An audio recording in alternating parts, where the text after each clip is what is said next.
Hello everyone, this is Coach Dinosaur. Today we will continue the part 4 of the Sicilian Dragon Yugoslav attack. No? So, panoodin nyo na lang yung Yugoslav 1 to 3 para maintindihan po natin yung part 4 din. So, here comes the Sicilian Dragon, no? G6, then Bishop E3,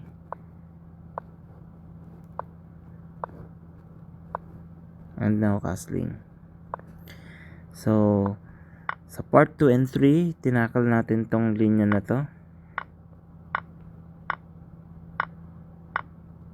where black gave up a pawn for the compensation wise initiative, no, para atakihin yung white side. Ngayon, pinag-usapan natin yung king c5 sa part 1 and part 2 and part 3, no. Even the preparation of GM West Luzon, tinakol din natin sa part 3. So today, let's talk about queen captures rook on a8. So, one rook advantage. Pero dito, syempre, strategy yun. White has no choice talaga kasi kung i-protect niya yung queen captures c2, checkmate. Hindi niya pwedeng gawin yun. How can white protect yung queen at the same time yung c2? There's no other way. Diba? Ito lang yung isa pang way, pero bishop takes.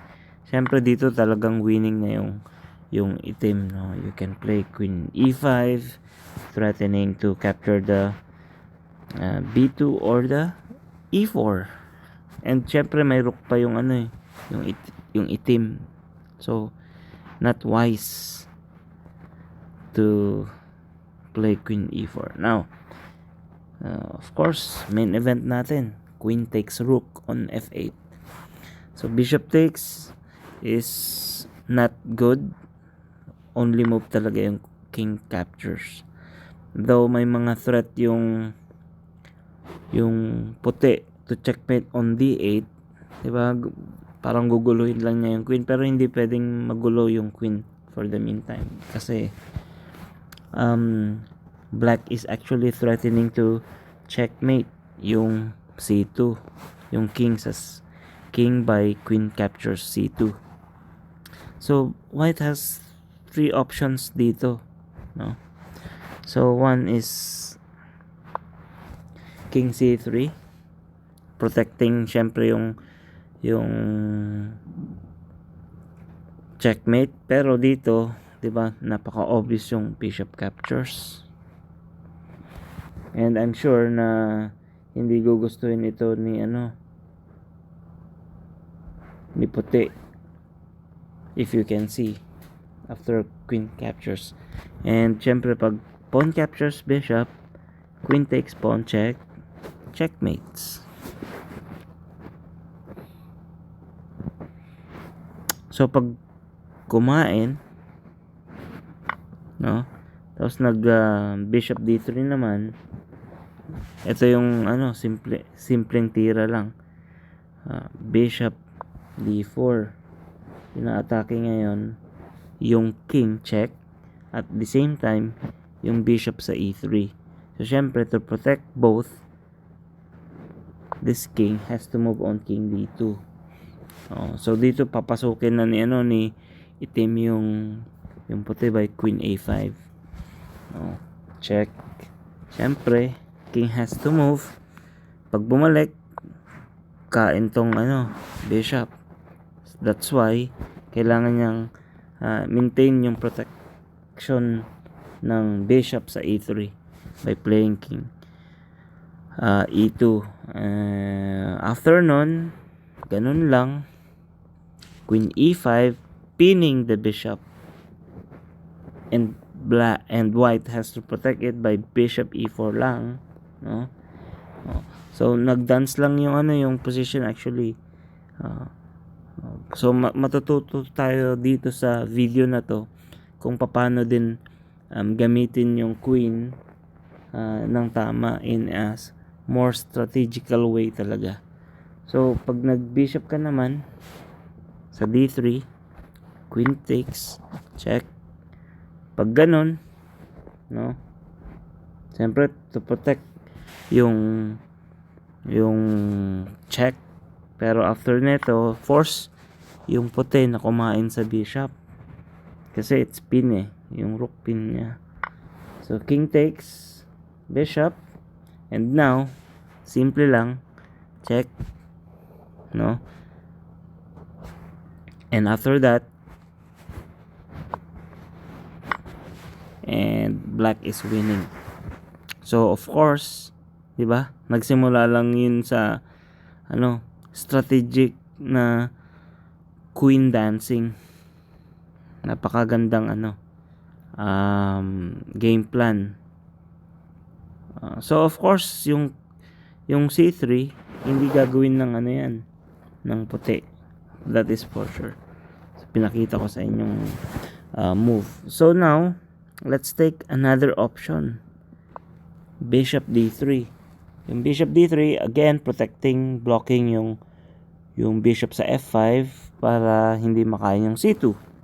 So dito, napakaganda ng tira ng itim, no? Tinirahan lang niya ng queen E5. So ano ba yung purpose ng queen E5 na yan? So yung una, inaatake yung B2. Pangalawa, inaatake yung bishop sa E3. So white has to again protect yung B2 at saka yung bishop niya sa E3. So paano natin gagawin yun? So if for example, 'di ba, pag kumain siya doon, para kasi kakainan lang din siya ng tira, no? Merong strategic dito na dapat nating ito normal to, no? Yung check, pero makatakas lang din yung king, pero malakas pa rin yung tira na yan dahil after neto and bishop takes. Pero may trick dito si puti, ang akala mo capture, checkmate. Ang galing, no, ng trick. Kaya hindi ka pa pwedeng basta-basta tumira ng meron ka pang king behind, no, ma-back rank, checkmate ka. So pagkain dito tayo magbibigay ng isang magandang strategy. Check instead. Ang ganda ng tira. So yung check na yan, syempre, if for example rook moves, 'di ba? Kasi yan lang naman muna pag nag-king siya, later on we discuss. We take a look at rook d2 first. Here comes now bishop captures, pawn, check.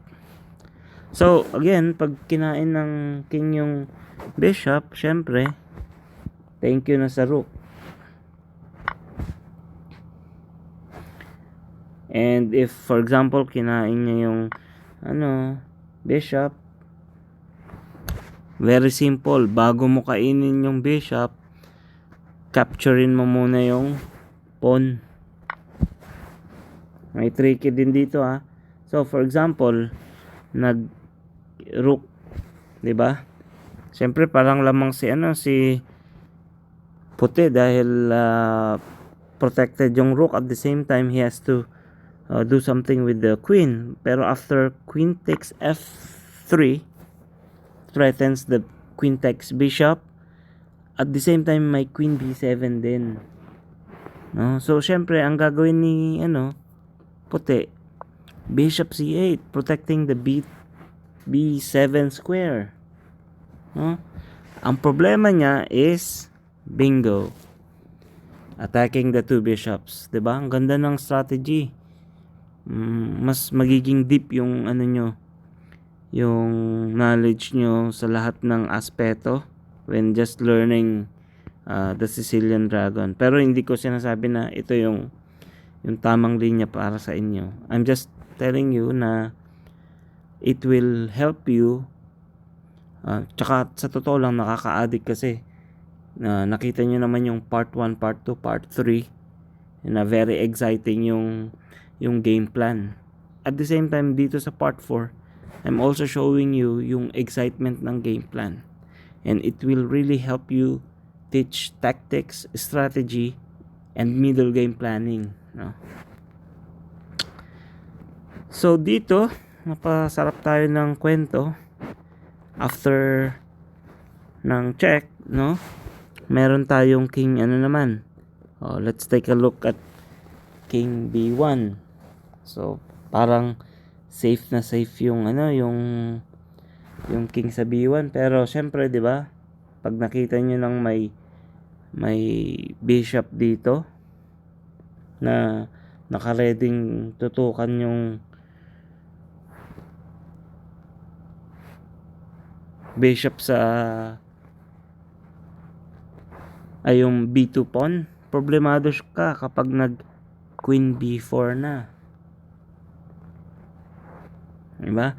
And he has to protect yung checkmate talaga yan. And syempre pag naggumanon ka, alam mo simple lang, queen a3 prepares checkmate, at the same time queen takes bishop. So paano mo ngayon proteksyonan? Actually hindi mo nakakainin talaga yung bishop eh. You're going to checkmate yung opponent mong ito.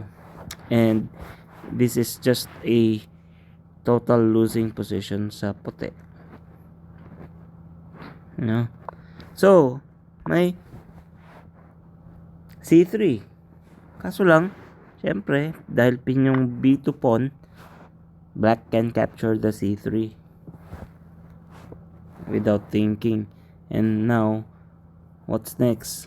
He's going to get checkmated na naman. So pag nag b3 na, ayun, babalikan lang siya. Ngayon, paano mo ngayon ma-defend? It's only way, no? Pero after that, bishop takes, king takes, sad to say, checkmate. Okay, so I hope na ang dami nyong natutunan dito sa plan na to. So of course, yung bishop d3 is not really so good. So after queen e5, talagang ang tira is king d2. Pag-usapan natin to. So again, ang daming pwedeng plan dito. Pwedeng kumapture ka dyan, at syempre pwede rin bishop takes bishop sa d3. So pwede po yan na itira, no? Yung bishop na yan. Syempre pag pawn captures, for example, problemado siya dito.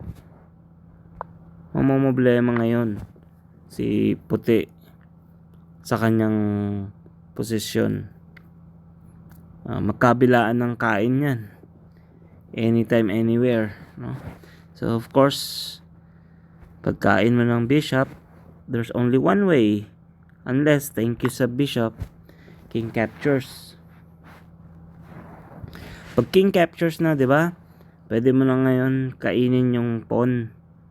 At the same time kasi yung king is hanging. So kahit na parang, for example, kumain doon, 'di ba? May trick kasi yan eh. Natatandaan niyo pag check, ganon, capture, may checkmate. Let's always remember yung back rank natin ngayon. So pwedeng kumain siya, pero after ng f5, nako, super headache na si white king, no? So he has to protect. So let's say ibalik natin yung bishop. Ito ang lupit. So of course, if bishop takes pawn, may check, capture yung bishop. So now, for example, iganon sa bishop bishop F2 pumunta. So, check. King E2, syempre. Diba? And now, queen takes. C4. Pwedeng queen C4, pwede rin queen captures, no? So, after neto, check. So, ngayon, mamumblema si king kasi wala siyang puntahan eh. Diba? Pag gumanon, example may pin. So, pag gumano naman may kain uli dito. Naglaro lang ng diba? Naglaro lang ng so sabihin mo, sige, tabla. Pwede naman itabla. Ang kaso, after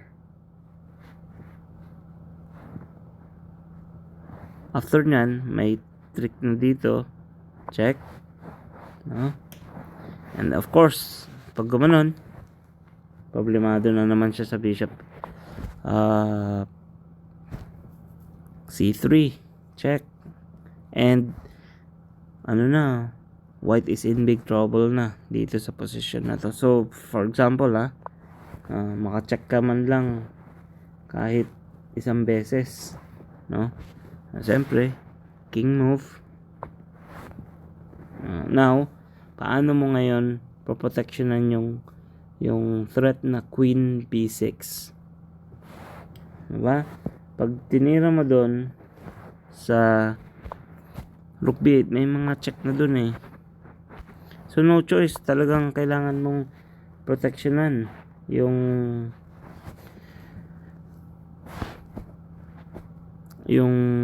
checkmate dito at saka yung rook mo, syempre kailangan protected. Pero after nito, no, mamomblema talaga si puti.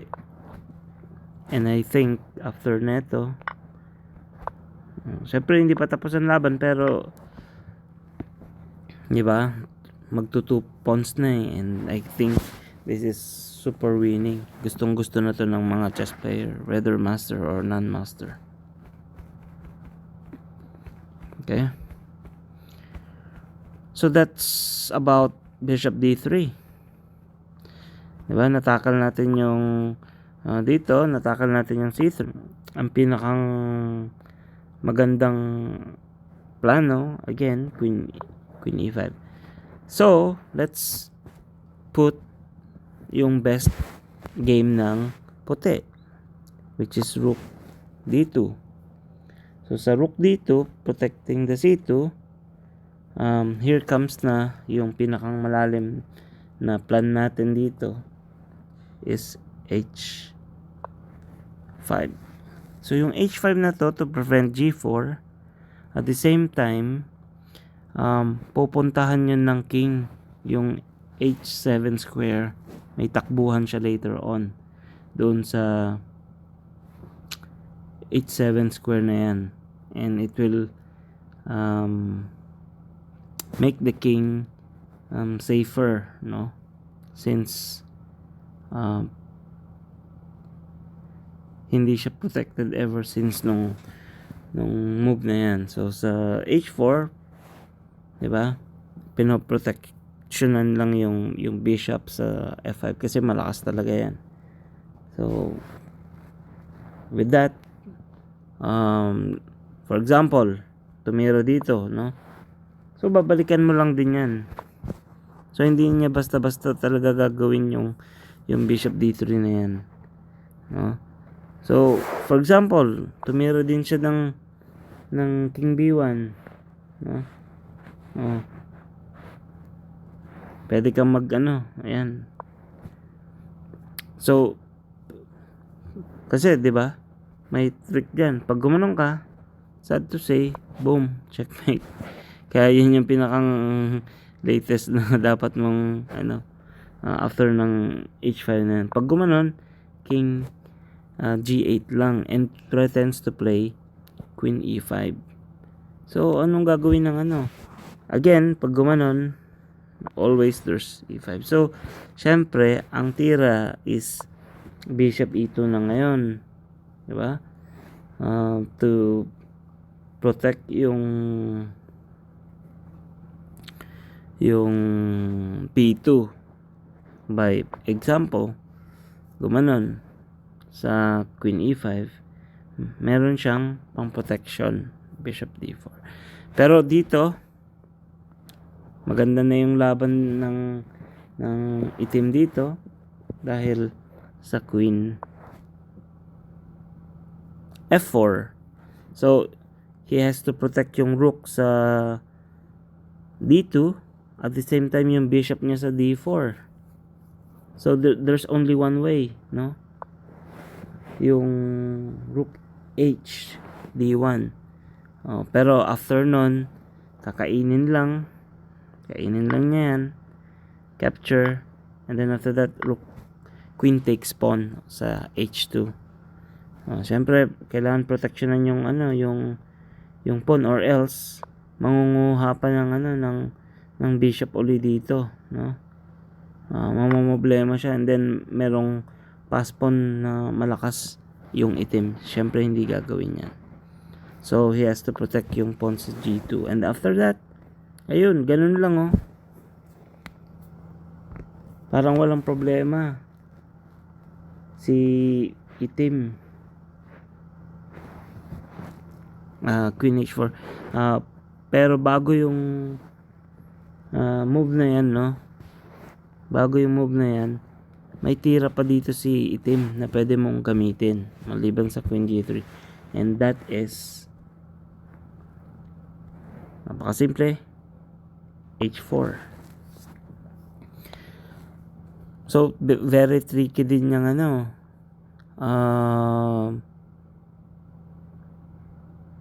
h4 na yan, kasi kailangan niyang proteksyonan yung c2, or else mag h3 tapos mag c2. Syempre kailangan niyang i-protect, kaya yan ang mga defensive type ng puti.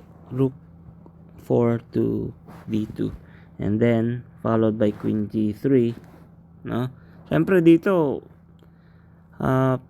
wala nang protection sa g2, mahina kasi talaga yung diagonal niya. So magpo-progress ngayon yung puti, no, by playing b3 para makuha niya